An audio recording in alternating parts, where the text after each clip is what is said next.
Olá, senhores! Vamos aí, então, dar início à nossa R1.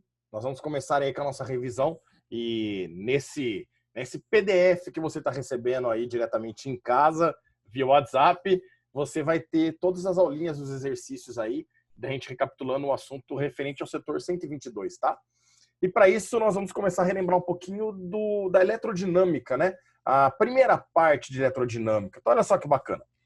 Quando a gente começou a ver a nossa eletrodinâmica, nós começamos a estudar um pedaço de fio que, por ter uma certa diferença de potencial em seus terminais, acabava tendo movimento de carga elétrica para nós, certo?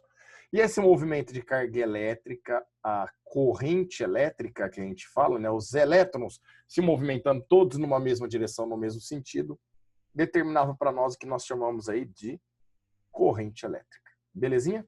Então a primeira coisa que a gente tem que lembrar, meninos, é como que a gente calcula o que define a corrente elétrica para nós, né? Então vamos lá, a corrente elétrica é o fluxo de carga, então vai ser essa quantidade de carga em módulo, dividido pelo nosso intervalo de tempo. Então, na verdade, a gente vai analisar quanto está passando, qual a quantidade de carga que passa em função do intervalo de tempo.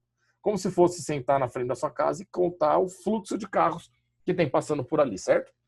Então, corrente elétrica é simples assim. Leão, mas caso eu precise calcular a quantidade de carga que está se movimentando, como é que eu faço para calcular essa quantidade de carga a partir das cargas elétricas? Aí a gente usa aquela famosa equação do Newton, lembrados? Em que o seu E é a nossa carga elementar, ele vale 1,6 vezes 10 a menos 19 coulombs. Pode ser positivo quando a gente fala em excesso de prótons e pode ser negativo quando a gente falar em excesso de elétrons. O que eu quero chamar a atenção de vocês é tomar cuidado com as unidades de medida aqui de corrente elétrica. Vamos lembrar, ó, é muito comum aqui no nosso sistema internacional a gente entrar com a nossa carga em coulomb, com o tempo em segundo, e a corrente sai para nós em ampere, que representa o coulomb por segundo para nós. Tudo bem? Bom, a outra unidade que nós tínhamos é a unidade usual. A Unicamp gosta bastante, tá? De trabalhar com essa unidade. É quando você entra com o seu tempo em horas e não em segundo. Porém, a gente mantém a nossa corrente em ampere. E aí, a hora que você passar o tempo multiplicando a corrente, você vai ficar ampere vezes hora. Significa que a tua quantidade de carga, ó, ela sai nessa unidade, ampere hora, ou ampere vezes hora para nós. Toma cuidado que essa unidade é muito do nosso dia a dia, tá? É a unidade usual para nós.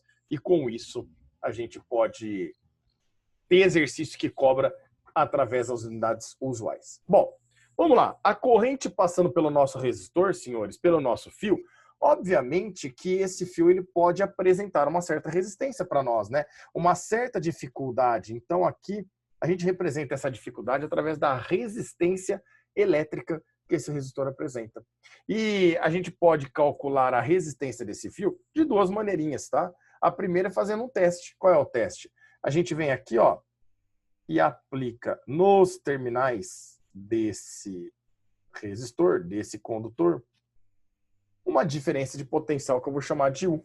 Então, a partir do momento que eu tenho uma diferença de potencial de U, a gente vai poder calcular a DDP é igual a resistência vezes a corrente elétrica que passa pelo circuito. Essa é a famosa equaçãozinha da URI. E pela primeira lei de Ohm, a gente vai poder associar sempre, tá? Que você tiver DDP, resistência e corrente, a gente pode determinar aí ou aplicar essa equação para calcular a grandeza que ele queira. No nosso sistema internacional, a tua DDP entra em volt, a tua resistência em ohm e a corrente sai em ampere para nós aqui. Belezinha, meninos? Só que eu posso também poder calcular a resistência desse resistor, não pelo um teste, né, vendo qual é a corrente, qual a DDP que passa por ele, mas eu posso também a partir das características físicas desse resistor. E aí é que entra a chamada segunda lei de Ohm. A segunda lei de Ohm mostra para nós que a nossa resistência elétrica ela depende primeiro do material que é feito o teu resistor. Esse material vai depender de uma grandeza que é chamada de resistividade. É a letra do alfabeto grego Rho que a gente usa para representar. Depende também do comprimento do seu fio. Quanto maior for o comprimento, mais difícil é para a corrente atravessar ele. E, portanto, maior é a resistência. E depende de forma inversamente proporcional a área de seção transversal desse fio. A área desse fio é esse carinha aqui, ó. Olha lá no desenho, ó. É essa área aqui que nós estamos preocupados, né? Quanto maior a área, mais espaço para os elétrons têm se movimentar. Então, eu percebo que a área diminui essa dificuldade, diminui essa resistência. Então, nós vamos ter a nossa resistência podendo ser calculada a partir das características físicas desse resistor, que determina para nós uma equação que nós chamamos de rola, né? Bonitinho, rola. No sistema internacional, ó, o teu Rho, ele vai entrar em ohm vezes metro. Significa que o comprimento que está multiplicando ele também entra em metro, porque aí 1 metro vezes 1 metro fica metro ao quadrado, que cancela com o metro ao quadrado que está embaixo na área. Dessa forma, a tua resistência, perdão, ela sai em ohm. Certo, meninos? Tomar cuidado que essa resistividade, esse Rho, é ele que manda na unidade de medida das outras grandezas, tá? Normalmente ele entra em ohm vezes metro. Acabou, é sistema internacional. Mas pode aparecer ohm vezes metro quadrado dividido por milímetro, por exemplo. Ou ohm vezes milímetro quadrado dividido por metro, por exemplo. De forma que você tem que entrar com comprimento em métrica, área em milímetros quadrados. Então, ficar esperto aqui. Meninos, obviamente que se esse fio tem resistência, o que é resistência mesmo? Resistência é aquele elemento que pega energia elétrica e transforma em calor, energia térmica, por um efeito que nós chamamos de efeito Joule, certo? E aí, essa resistência, ao passar corrente elétrica, ela pode dissipar calor, sair calor dela. Então, a resistência vai ter sempre o mesmo valor? Depende. Pode ser que, ao aquecer, ela mude essas características físicas. E aí a tua resistência comece a variar o valor. Quando isso ocorre, meninos, se a tua resistência aqui for variável, ou seja, para cada DDP e cada corrente eu tenho um novo valor de resistência do fio, esse resistor ele é chamado de não ôhmico para nós. Caso contrário, se você percebe que a tua resistência ela é constante, mesmo que aumente o DDP, aumenta a corrente, vai aumentar a temperatura, mas não vai alterar as características do teu resistor, e aí a resistência permanece constante, aí esse resistor nós chamamos de resistor ôhmico. Isso tudo porque ele esquenta, né? Mas agora, meninos, se esse resistor esquenta, significa que ele dissipa uma certa energia num certo intervalo de tempo, né? Então, tudo isso daí a gente vai poder relacionar com uma grandeza que nós chamamos de potência. E olha aqui para o tio, a gente chama pela letra P essa potência, né?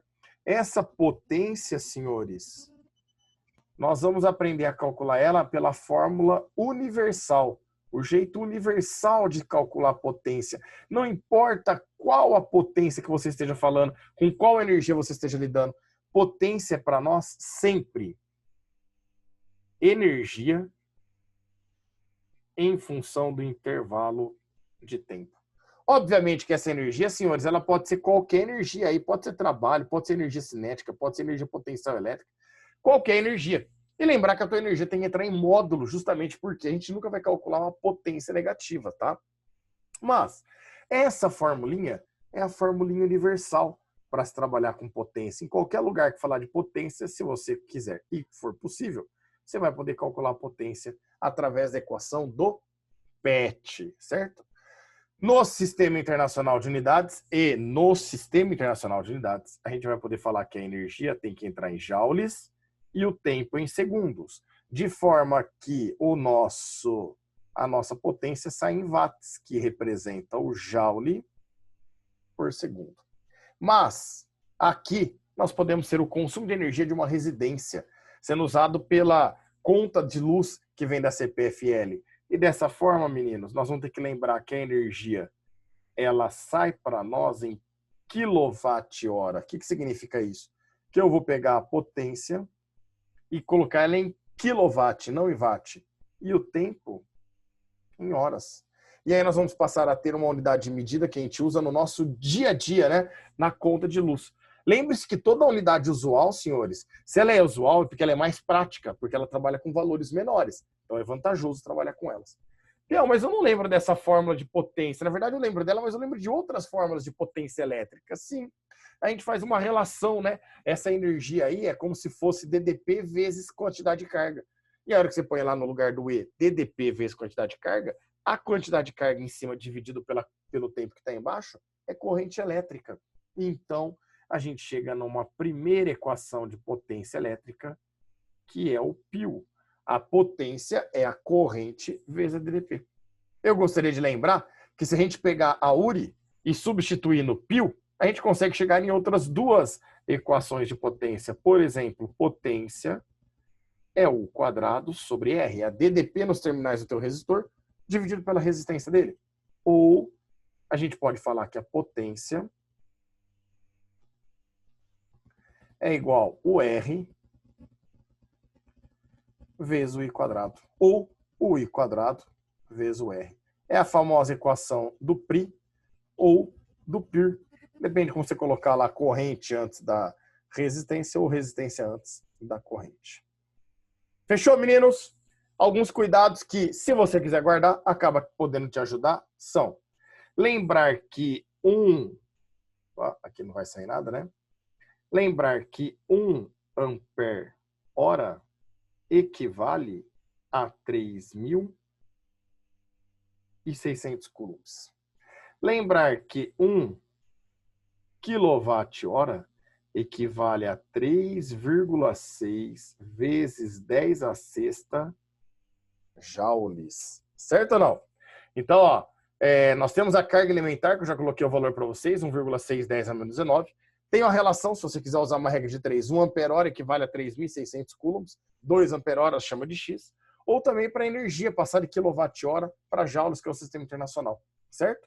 Além de, não se esqueçam, passar de quilowatt para watt, aqui a gente multiplica por 1.000, ou por 10 a terceira. Obviamente que passar de watt para quilowatt, a gente faz o caminho contrário, divide por 1.000 aqui. Beleza, meninas? Deu para dar uma recapitulada? Vamos entrar com os exercícios, então. Antes, deixa eu só colocar as unidades de medida aqui no sistema internacional. Ó. Potência em watts, corrente em ampere, DDP em volts. De novo, potência em watts, resistência em ohm, DDP em volts. E mais uma vez, resistência em ohm, corrente em ampere e, de novo, a potência sai em watts. Fechou, meninos? Nos vemos agora nos exercícios. Um grande abraço e até daqui a pouco.